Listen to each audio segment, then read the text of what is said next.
નવી નવી રેસીપીઓ જોવા માટે મારી ચેનલ હર્ષા કુકિંગ ગુજરાતીને સબસ્ક્રાઈબ કરો અને લાઈક પણ આપો. હર્ષા કુકિંગ ગુજરાતી ચેનલમાં આપનું સ્વાગત છે.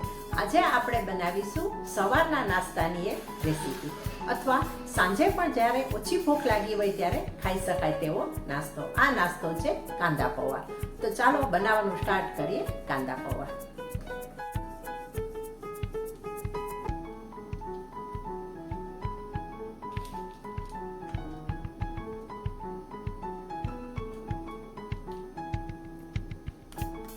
કાંદા પૌવા બનાવવા માટે અહીં એક મોટો વાટકો આપણે પૌવા લીધા છે.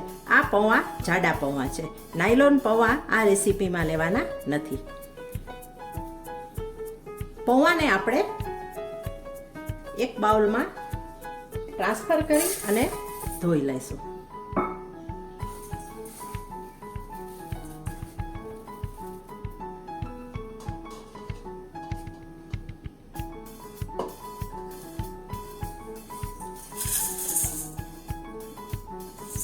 પૌવાને સારી રીતે ચાળી લેવાના છે પહેલાં તો, કારણ કે કદાચ કચરો કે હોય તો એ નીકળી જાય.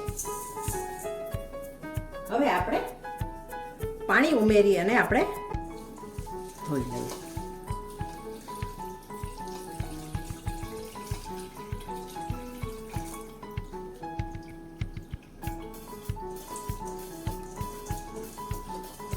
પૌવાને છૂટા કરવા હોય તો આ રીતે થોડી વાર પહેલા પાણી વિતારીને રાખી દેવા, તો જ છૂટા થાય.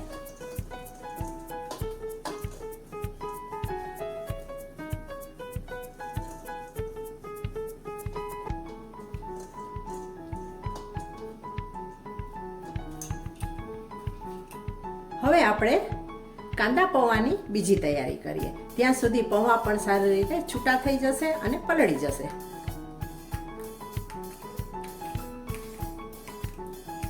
કાંદા પૌવા છે, જેથી કાંદા તો આપણે જોઈશે જ.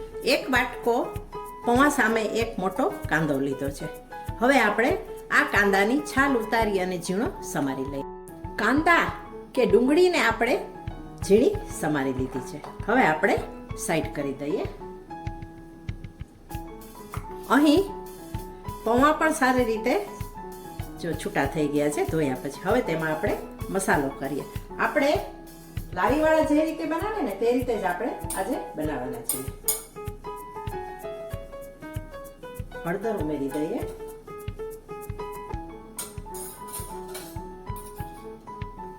થોડી મરચાની ભૂકી ઉમેરી દઈએ.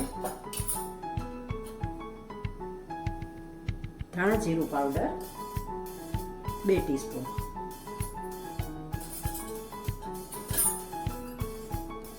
અડધી ટીસ્પૂન ગરમ મસાલો, સ્વાદ પ્રમાણે મીઠું અને અડધી ચમચી આપણે ખાંડ નાખીશું. તમને ખાંડ પસંદ હોય તો નાખજો, નહીં તો સ્કીપ કરી દેજો. બધું આપણે મિક્સ કરી લેશું.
કાંદા મોસ્ટ ઓફ સંતળાઈ ગયા છે. હવે આપણે મીઠા લીમડાના પાન ઉમેરીએ. 1 લીલા મરચાના ટુકડા અને 1 ઇંચ આદુ છે, જેને મેં ખમણી લીધું છે. આદુ પણ સરસ લાગે છે, બહુ સરસ ટેસ્ટ આવે.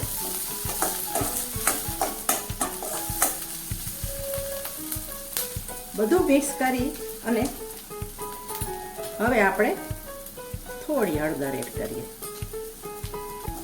હળદર આપણે ઓલરેડી પૌવામાં નાખી છે, છતાં પીળા સરસ લાગે એટલે થોડું ઉમેરી દઈએ આમાં આપણે.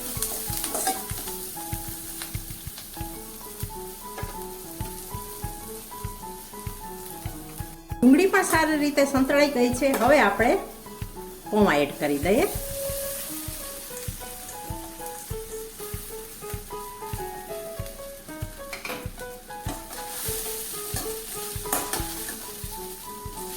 આ રીતે આપણે ચલાવીએ જેથી પૌવા ભાંગી પણ જાય નહીં.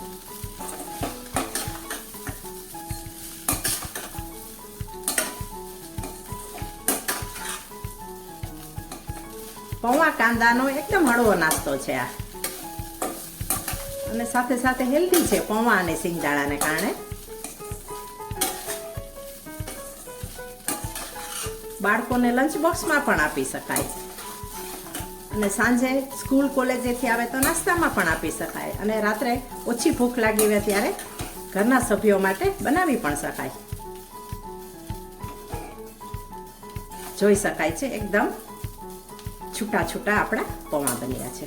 હવે આપણે ગેસને બંધ કરી દઈએ. અહીં ચાખી લેવાનું છે, કોઈ મસાલા વધારે જરૂર હોય તો નાખી શકાય. એડ કરીએ હવે આપણે કોથમરી.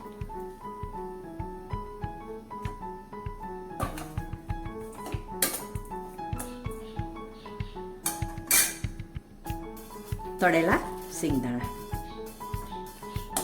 ફરીથી આપણે ચલાવી લઈએ. જો કેટલા છૂટા છૂટા બન્યા છે, જરા પણ ચીપચીપા નથી. આ રીતે તમે બનાવશો ને તો તમારા પૌવા પણ આ રીતે છૂટા બનશે.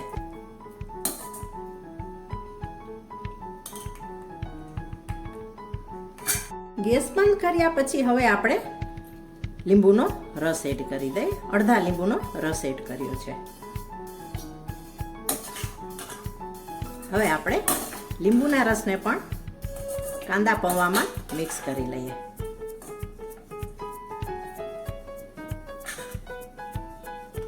હવે આપણે સર્વિંગ કરીએ.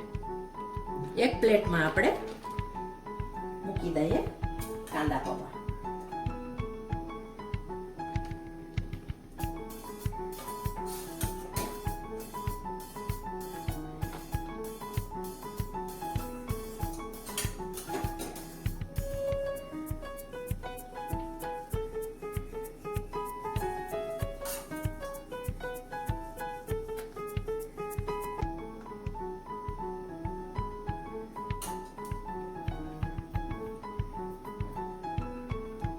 હવે સ્પ્રિંકલ કરીએ ચાટ મસાલો.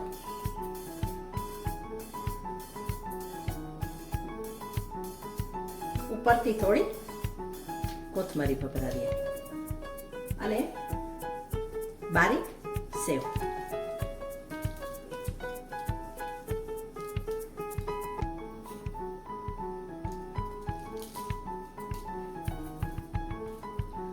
તૈયાર છે કાંદા પૌવા. કાંદા પૌવાનો આ વિડીયો તમને કેવો લાગ્યો તે મને ચોક્કસ જણાવજો. Thanks for watching.